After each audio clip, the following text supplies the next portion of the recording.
ಭಾರತೀಯ ಸಂಸ್ಕೃತಿಯಲ್ಲಿ ಹಲವಾರು ಸಂಪ್ರದಾಯಗಳು, ನಂಬಿಕೆಗಳು ಮತ್ತು ಆಚರಣೆಗಳು ಪೀಳಿಗೆಗಳಿಂದ ಪೀಳಿಗೆಗಳಿಗೆ ಸಾಗುತ್ತಾ ಬಂದಿವೆ.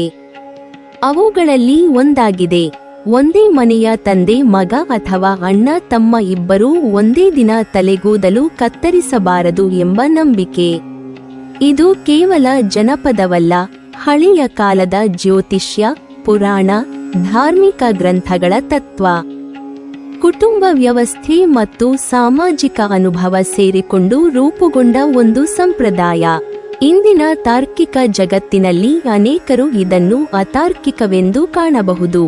ಆದರೆ ಇದರ ಹಿಂದಿರುವ ಸಂಸ್ಕೃತಿಯ ಆಳ ಮತ್ತು ಆಚಾರ ವಿಚಾರದ ಅರ್ಥ ತಿಳಿದಾಗ ಇಂತಹ ನಂಬಿಕೆಗಳು ನಮ್ಮ ಸಮಾಜದ ಬಾಹ್ಯಾಕೃತಿಯಷ್ಟೇ ಅಲ್ಲ, ಒಳಗಿನ ಮನೋಭಾವದ ಪ್ರತಿಬಿಂಬವಾಗಿವೆ ಎಂಬುದು ಸ್ಪಷ್ಟವಾಗುತ್ತದೆ. ಹಳೆಯ ಜ್ಯೋತಿಷ್ಯ ಶಾಸ್ತ್ರದಲ್ಲಿ ಶಿರೋವಪನ ಅಂದರೆ ತಲೆಗೂದಲು ಕತ್ತರಿಸುವುದು ಒಂದು ಸಾಮಾನ್ಯ ಕ್ರಿಯೆಯಷ್ಟೇ ಅಲ್ಲ. ಅದನ್ನು ದೇಹದ ಒಳಗಿನ ಶಕ್ತಿ ಚಲನವಲನ, ಮನೋಬಲ ಮತ್ತು ಕುಟುಂಬದ ಸಮತೋಲನಗಳೊಂದಿಗೆ ಜೋಡಿಸಿ ನೋಡಲಾಗುತ್ತಿತ್ತು. ಗ್ರಹಗಳ ಪ್ರಭಾವ, ವಿಶೇಷವಾಗಿ ಚಂದ್ರ, ಶನಿ ಮತ್ತು ರಾಹುವಿನ ನಡಿಗೆಯನ್ನು ಪರಿಗಣಿಸಿ ಕೆಲವು ದಿನಗಳನ್ನು ಕೂದಲು ಕತ್ತರಿಸಲು ನಿಷಿದ್ಧ ದಿನವೆಂದು ಗುರುತಿಸಲಾಗುತ್ತಿತ್ತು. ಬ್ರಾಹ್ಮಣ ಗ್ರಂಥಗಳು ಮತ್ತು ಗೃಹ್ಯ ಸೂತ್ರಗಳಲ್ಲಿ ಕೂದಲು, ನಖಗಳು ಮತ್ತು ಶರೀರದ ಶೌಚಕರ್ಮಗಳು ವ್ಯಕ್ತಿಯ ಪ್ರಾಣಶಕ್ತಿಯೊಂದಿಗೆ ಸಂಬಂಧ ಹೊಂದಿವೆ ಎಂದು ಬಿಂಬಿಸಲಾಗಿದೆ. ಈ ದೃಷ್ಟಿಯಿಂದ ನೋಡಿದಾಗ ಒಂದೇ ಮನೆಯ ಎರಡು ಪ್ರಮುಖ ಪುರುಷರು ಒಂದೇ ದಿನ ಶಿರೋವಪನ ಮಾಡುವುದರಿಂದ ಮನೆಯ ಪುರುಷ ಶಕ್ತಿ ಅಥವಾ ಪಿತೃಶಕ್ತಿ ಕ್ಷೀಣಿಸುವ ಸಾಧ್ಯತೆಯಿದೆ ಎಂಬ ನಂಬಿಕೆ ಜ್ಯೋತಿಷ್ಯಜ್ಞರಲ್ಲಿ ಬೆಳೆದಿತ್ತು. ಪುರಾಣಗಳಲ್ಲಿಯೂ ತಲೆಗೂದಲು ಕತ್ತರಿಸುವುದನ್ನು ಸಾಮಾನ್ಯವಾಗಿ ಶಕ್ತಿನಾಶಕ ಕ್ರಿಯೆಯಾಗಿ ಬಿಂಬಿಸಲಾಗಿದೆ. ಭೀಷ್ಮರಂತಹ ಮಹತ್ವದ ಪಾತ್ರಗಳು ತಮ್ಮ ವ್ರತದ ಸಂದರ್ಭಗಳಲ್ಲಿ ಕೂದಲು ಕತ್ತರಿಸದೆ ಶಕ್ತಿಯನ್ನು ಸಂಗ್ರಹಿಸಿಕೊಳ್ಳುತ್ತಿದ್ದರೆ, ಕೆಲವರು ತಪಸ್ಸು ಮಾಡುವಾಗ ಅಥವಾ ವ್ರತಪಾಲನೆಯಾಗಿರುವಾಗ ಶಿರೋವಪನವನ್ನು ಸಂಪೂರ್ಣವಾಗಿ ನಿಷೇಧಿಸುತ್ತಿದ್ದರು. ವಿಶ್ವಾಮಿತ್ರ ವಶಿಷ್ಠರ ಸಂವಾದದಲ್ಲಿಯೂ ಕೇಶ ಶಮನ ಎಂಬ ಪದವನ್ನು ಶಕ್ತಿಯ ಹೀಗುವಿಕೆಯ ಸಂಕೇತವಾಗಿ ಬಳಸಲಾಗಿದೆ ಎಂದು ಕಥೆಗಳು ಹೇಳುತ್ತವೆ.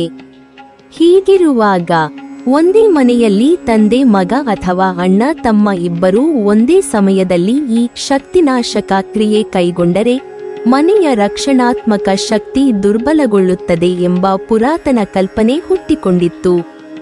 ಮನೆ ಎಂದರೆ ಕೇವಲ ಕಟ್ಟಡವಲ್ಲ, ಅದರಲ್ಲಿ ವಾಸಿಸುವವರ ಪ್ರಾಣಶಕ್ತಿ ಮತ್ತು ಒಟ್ಟಿನ ಆಶೀರ್ವಾದಗಳ ಸಮೂಹ. ಈ ಸಮೂಹದ ರಕ್ಷಣೆಯನ್ನು ಆರಾಧ್ಯ ಪಿತೃಗಳಿಗೆ ಸಂಬಂಧಿಸಿದಂತೆ ನೋಡಲಾಗುತ್ತಿತ್ತು. ಗರುಡ ಪುರಾಣದಲ್ಲಿರುವ ಪಿತೃ ಸಂಬಂಧಿತ ಶೌಚಕರ್ಮಗಳ ಉಲ್ಲೇಖಗಳಿಂದ ಈ ನಂಬಿಕೆಗೆ ಜನಪದ ಬಲ ಸಿಗುತ್ತದೆ. ಶಾಸ್ತ್ರಗಳಲ್ಲಿ ನೇರವಾಗಿ ತಂದೆ ಮಗ ಒಂದೇ ದಿನ ಕೂದಲು ಕತ್ತರಿಸಬಾರದು ಎಂದು ಉಲ್ಲೇಖವಿಲ್ಲವಾದರೂ ಯಾಜ್ಞವಲ್ಕ್ಯ ಸ್ಮೃತಿ, ಆಪಸ್ತಂಭ ಧರ್ಮಸೂತ್ರ ಮತ್ತು ಗೃಹ್ಯ ಸೂತ್ರಗಳಲ್ಲಿ ಕುಟುಂಬದ ಇಬ್ಬರು ಪ್ರಮುಖರು ಒಂದೇ ದಿನ ಶರೀರ ಶಕ್ತಿ ಕಡಿಮೆಯಾಗುವ ಕಾರ್ಯ ಮಾಡಬಾರದು ಎನ್ನುವ ತತ್ವಗಳು ಕಂಡುಬರುತ್ತವೆ. ಹಳೆಯ ಕಾಲದಲ್ಲಿ ಕುಟುಂಬದ ಬದುಕು ತಲೆಮಾರುಗಳ ಮೇಲೆ ನಿಂತಿತ್ತು. ತಂದೆ ಮಗ ಇಬ್ಬರೂ ಮನೆಯ ಸ್ತಂಭಗಳಾಗಿದ್ದರು.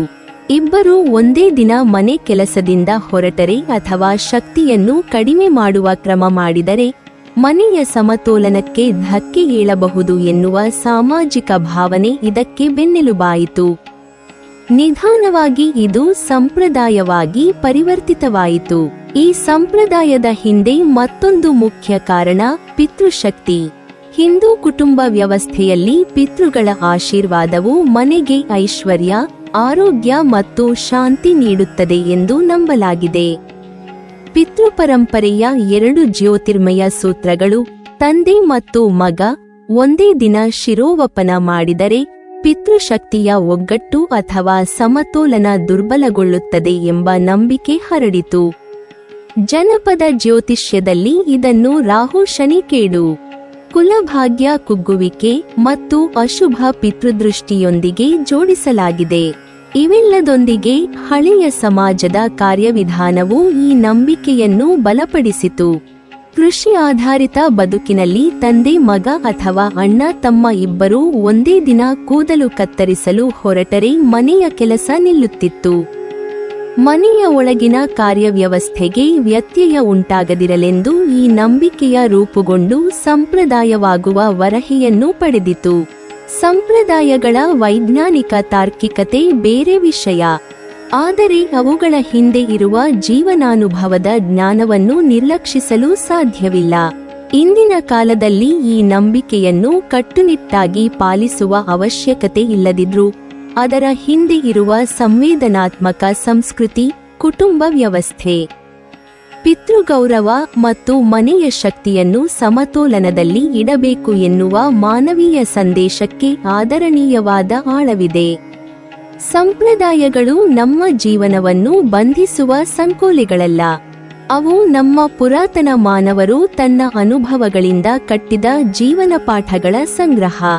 ಒಂದೇ ಮನೆಯ ಸದಸ್ಯರು ಒಂದೇ ದಿನ ತಲೆಗೂದಲು ಕತ್ತರಿಸಬಾರದು ಎಂಬ ನಂಬಿಕೆ, ಅದರೊಳಗಿನ ಶಕ್ತಿತತ್ವ, ಕುಟುಂಬ ಏಕತೆ ಮತ್ತು ಪಿತೃಭಕ್ತಿ ಒಟ್ಟಿಗೆ ಮಿಶ್ರಣಗೊಂಡಿರುವ ನಮ್ಮ ಸಂಸ್ಕೃತಿಯ ಸುವಾಸನೆಯೊಂದು ಅಷ್ಟೇ. ಹಳೆಯ ಕಾಲದಲ್ಲಿ ತಲೆಗೂದಲು ಕತ್ತರಿಸುವುದಕ್ಕೆ ವಿಶಾಲವಾದ ಮಹತ್ವವಿತ್ತು. ಅದು ದೈನಂದಿನ ಸ್ವಚ್ಛತೆ ಅಥವಾ ಸೌಂದರ್ಯಕ್ಕಾಗಿ ಮಾಡುವ ಕೆಲಸವಷ್ಟೇ ಆಗಿರಲಿಲ್ಲ. ಅದು ವ್ಯಕ್ತಿಯ ದೈಹಿಕ ಮತ್ತು ಮಾನಸಿಕ ಶಕ್ತಿಯನ್ನು ಪ್ರತಿಬಿಂಬಿಸುತ್ತದೆ ಎಂದು ನಂಬಲಾಗುತ್ತಿತ್ತು.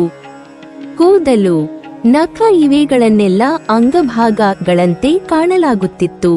ಹೀಗಿರುವಾಗ ಕುಟುಂಬದ ಇಬ್ಬರು ಪ್ರಮುಖ ಪುರುಷರು, ತಂದೆ ಮತ್ತು ಮಗ ಅಥವಾ ಅಣ್ಣ ಮತ್ತು ತಮ್ಮ, ಒಂದೇ ದಿನ ಒಂದೇ ಕಾರ್ಯವನ್ನು ಮಾಡುವುದನ್ನು ಶಕುನಶಾಸ್ತ್ರದ ದೃಷ್ಟಿಯಲ್ಲಿ ಅಶುಭವೆಂದು ಪರಿಗಣಿಸುವ ಪದ್ಧತಿ ಹುಟ್ಟಿಕೊಂಡಿರಬಹುದು. ಈ ನಂಬಿಕೆಯ ಉದ್ದೇಶ ಕುಟುಂಬಕ್ಕೆ ಯಾವ ಅನಾಹುತವೂ ಸಂಭವಿಸಬಾರದು, ಯಾವ ಅನಿಷ್ಟವೂ ಒಟ್ಟಿಗೆ ಬಾರದಿರಲಿ ಎಂಬ ಸುರಕ್ಷತಾ ಕಲ್ಪನೆ.